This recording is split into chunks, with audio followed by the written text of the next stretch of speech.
What is up, Boog of Beans? Welcome back to another episode of Adventures with Boog. On this episode, we are going to finish the Jeep wiring. So we ordered some diodes from Amazon so that we could get it soldered up and get it finished in here. And then we are hopefully going to install our water methanol kit on our school bus. So I've never seen anyone do this before, but I'm hoping it gives us a little more power, a little more fuel efficiency, and hopefully just takes our bus up a little bit. So that's the plan for this episode. And then we'll be hitting the road soon enough. So let's get to it. Hey, troublemaker. What's up? Okay, so we've got our bunch of wires here. This is where we're tied in to the wiring system right here. So we've got right tail light, left tail light, and right blinker, left blinker, and signal lights all right here. But the problem is right now we're getting a back feeding issue happening. So what we need to do is we need to go in, splice this wire, and then put in one of these diodes in front of the wire so we don't get any back feeding through the system. And hopefully that solves the issue that we're having. I'll be honest, I really don't know if this is going to work. I've never done anything like this before. But I've done some reading online, and this is what seems to show up.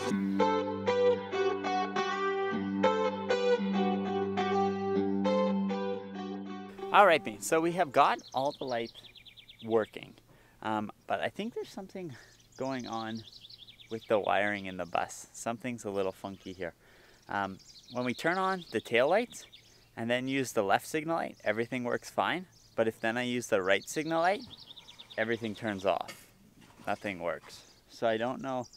So something's going wrong with, I think, the amount of power that can get through the bus. Also, our clearance lights aren't working either. So I don't know, and that has nothing to do with the Jeep itself because the clearance lights weren't working before. So I got to take a look at that and figure out what the heck is going on and why that's not working and why the clearance lights and the bus isn't working. But the tail lights here are set up. I'm gonna go and show you kind of what we did. It's a bit of a mess, I'll be honest with you, but we got it done. So let's take a look. Okay, guys. So here is all the wiring tie-ins here. So we have our tail lights come in here. Our left signal light is here, and our right signal light is this yellow one here. These black guys here are diodes, right here and here and here. And what they do is they prevent voltage from flowing in one direction. So what happens is the power comes in here, goes into here, and then goes to the light bulb. But power can't flow back up this line this way. But when we use the Jeep, the power can flow back this way, so that works fine. Then to use the tail lights, the one line comes in here and feeds one tail light right there, and the other tail light kind of in back here. You can see it's kind of behind there. The other signal light does the same thing, so it comes in here, right here, can feed the signal light, but it can't go back up and feed anything else in the Jeep. So that's where we're at. Now we gotta tape all this and clean this all up, make it look good, and get it all tucked away and hidden. But yeah, it seems to work good. I have to test the signal lights on the Jeep though now, because I haven't tested them since we did all this work. So let's test that.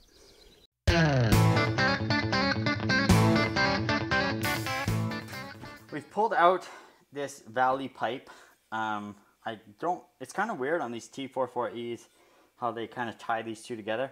So this is a turbo outlet. So this basically pushes in our air through here, comes out here, runs through the intercooler, and it comes all the way around out of the intercooler, back up and down through this pipe. Then it splits into both intake manifolds of the diesel engine. So what we need to do is right before this junction here is we need to put in our boost gauge, and we need to put in our AEM water meth valves. So these are 18 or NTP 1/8 threads. So what we need to do, drill a hole, basically kind of right in this area, best we can, and tap it, and then drill another hole and tap it. We'll put the boost gauge, AEM nozzle. We do have two nozzles. I think we'll be able to get away with just one nozzle. I think the second nozzle will be too much water meth for the horsepower and the the boost pressures we have. If we're over 20 psi, then we'll put in the second nozzle. But I think these run around a max about 15 to 17 psi. So I think we should be okay getting away with just the one nozzle. So what we're going to do is get the right size drill bit and kind of get them in there right there, and we'll be good to go.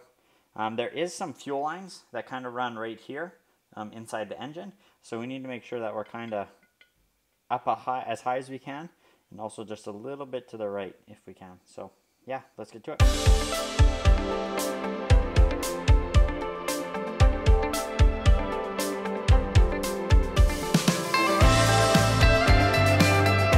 Alright guys, so there we have it. We got the nozzle and the boost gauge. So they're a little close together. I wanted them to be a little bit further apart. But it's nice and tight. Everything is threaded in there really well. I put some Teflon on here just to ensure it's sealed and we don't get any boost leaks. But these are really, really tight. We tapped them and it's right into aluminum. Now aluminum is great for tapping because it's quite easy. But the problem is if you over tighten, it will strip the threads really, really fast. So we don't want to over tighten these. I just snugged them up nice. A little bit of pressure, and that should be more than enough. So now what I'm going to do is I'm going to go put this guy back on the bus, and we'll make sure we got enough space for everything. Then once we got enough space, then what we'll do is we'll start running lines for the water meth and the boost gauge. So okay, so those are the two fittings that kind of go under that fuel line. So the top one right there is the boost one, which we're going to run this white hose from up and through the hole in the firewall right there. And then the other one will be the water meth line down on the bottom. And I don't know where the tank's going to go yet, so we'll have to figure that out first. Alright Beans, so we got the engine all put back together. I having some issues. Our boost gauge isn't showing any boost, but I have a feeling that's because we're not putting the engine under load. So I think once we drive it, there should theoretically be boost, if my understanding of how a diesel engine works makes sense, but I don't know until we drive it. So I think we're going to take it for a drive either tonight or tomorrow night, and we'll see if the boost gauge comes up. We can get about 2 psi of boost, but that's absolute maxed out, so that's not right. It should be running like 22, 23 psi of boost. But what I'm going to do now is I'm going to try and figure out where this controller can go. So this is the AEM controller that we got. It has all the boost settings. So start PSI is 5 PSI.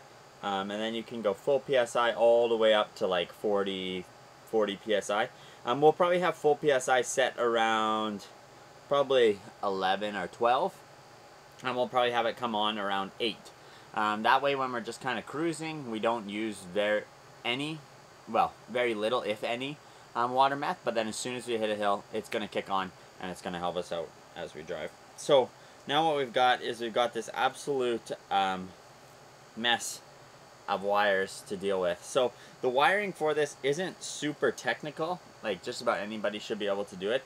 The biggest thing honestly is just finding a nice place to mount this thing, because we need access to it, so that if we want to test it or we want to adjust our PSIs, or it also gives like in here it gives like some error codes. So if this light's flashing like once, then it's error code 1. If it's flashing 5 times, it's error code 5. So that will kind of tell us, you know, what's going on with the system, as well as we need a arming button so that we can switch a system on or switch a system off, just in case we run out of water meth and the pump isn't running all the time, or if we just don't want it for whatever reason it may be. I don't know. There might be a reason we don't want it, but I can't think of one off the top of my head. So for right now, we're going to find a place to mount this guy, and then we're going to start the wiring. And in case you're wondering, it is currently like 6:45, 6:30 in the morning, and yeah, I'm out here working on the bus. Well, I live in the bus, but get up, go to work. So let's get to it.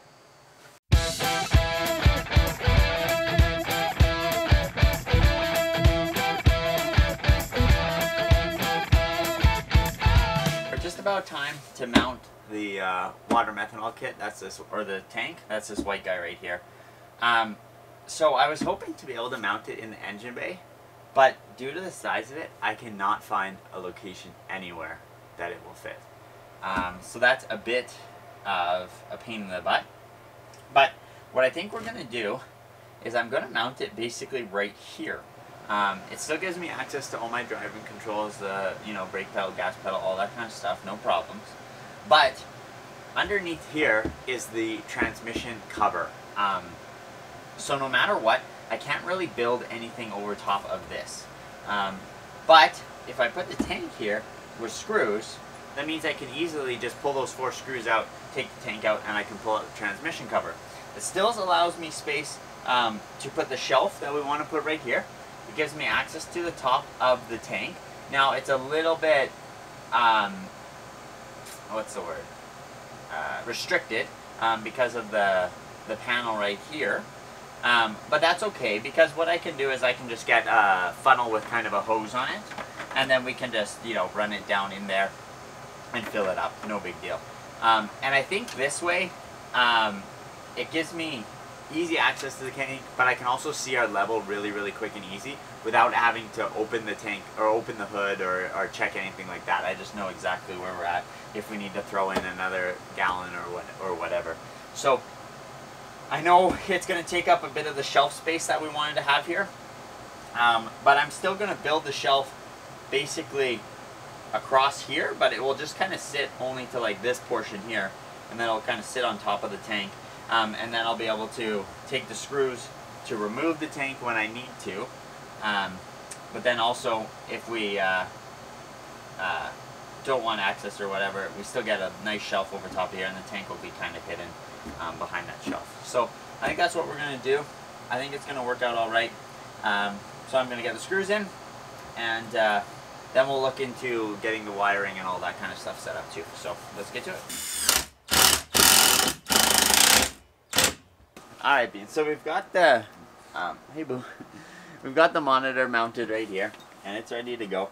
And now that's pretty solid on there. If it ever does come off, what we'll do is we'll just sand down this piece of metal here, and then put more glue on it, because right now it's like on top of the paint, and the paint doesn't seem to have stuck super well to the metal there, so might come off, but we'll see.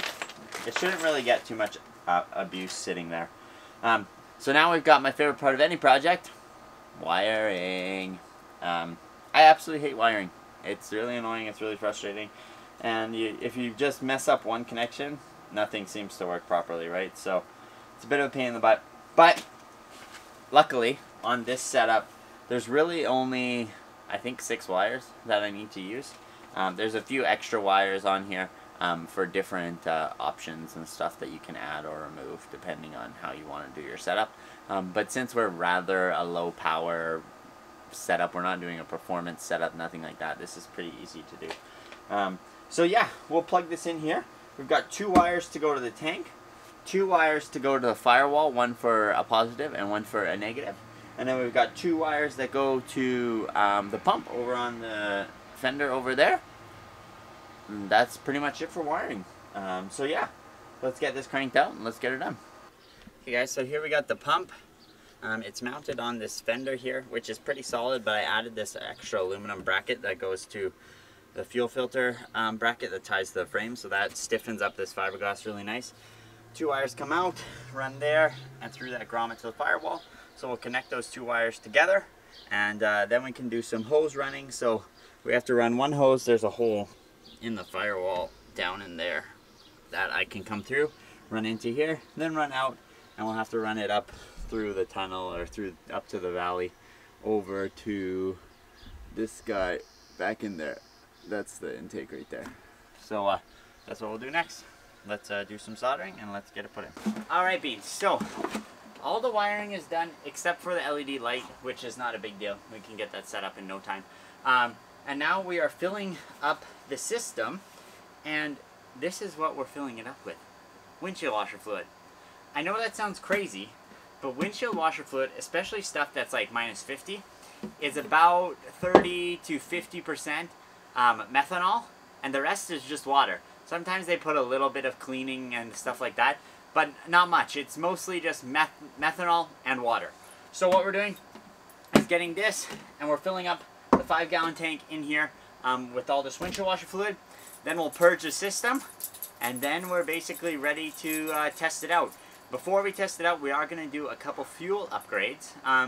So I've been doing some research onto how we can make our bus more powerful and faster and stronger and whatever else. And there's not much on this type of engine, but this engine is basically a 7.3 liter power stroke. It's a little different because it's an Navistar and they have a little bit different ECM and that kind of stuff. But basically it's a 7.3 PSD. So I'm going to do some of the mods that they do on those PSDs to get a little more fuel flow on the stock fuel pump. So what we're going to do is we're going to adjust, we're going to adjust the spring inside of the fuel bowl. We're going to adjust the fuel regulator to try and increase the pressure inside the injectors. We're also going to try and drill out the banjo bolts to try and allow more fuel into the fuel rail at a higher rate, so you don't get as much turbulence and you don't get as much, you get less fuel that way. So we're hoping to adjust those couple things, and maybe we can squeak 3-4 more PSI a boost out of it to try and just get us a little bit more speed. Like, I'm not talking a lot. All I want is that when we're going up a hill, we don't slow down to like 50 kilometers an hour. Like, that's just ridiculous. A, it's unsafe. B, it's too freaking slow. So hopefully with a couple of these mods and a couple of these things, we can help increase the power on this engine. It's a big engine, and they can make a lot of power. Like, people have built these types of engines to like 700-800 foot-pounds of torque. Now, I know that's crazy, and we're not looking for anything like that, but even just if we could get 50 more foot-pounds, that's going to make a big difference when you have such a small amount of power right now. Like, when you look at the power output itself is like, this one's a 190 horsepower engine. So even if we can increase 10 horsepower, you're talking a 5% increase in power. Like, that's quite a bit. And 5 horsepower is not a lot when it comes to adjusting fuel ratios. So hopefully we can do some little things and we can make this guy really, really haul some butt. So let's get this stuff loaded in there. Then we'll do a little purge, and then we'll get on to some fuel modifications later this evening. Alright, Beans, so we've got the tank filled up with the windshield washer fluid. And inside there, that black hose right there is where the meth will come out. Oh, Books, get in the bus. Boo, get in the bus. Boo, in the bus. Okay, babes, can you just wait one sec? Okay, can you push the test button? Yeah. Do I have to hold it? Yeah, push and hold, sorry. Oh, there we go. We got a squirt. Woo! Yep, that's good.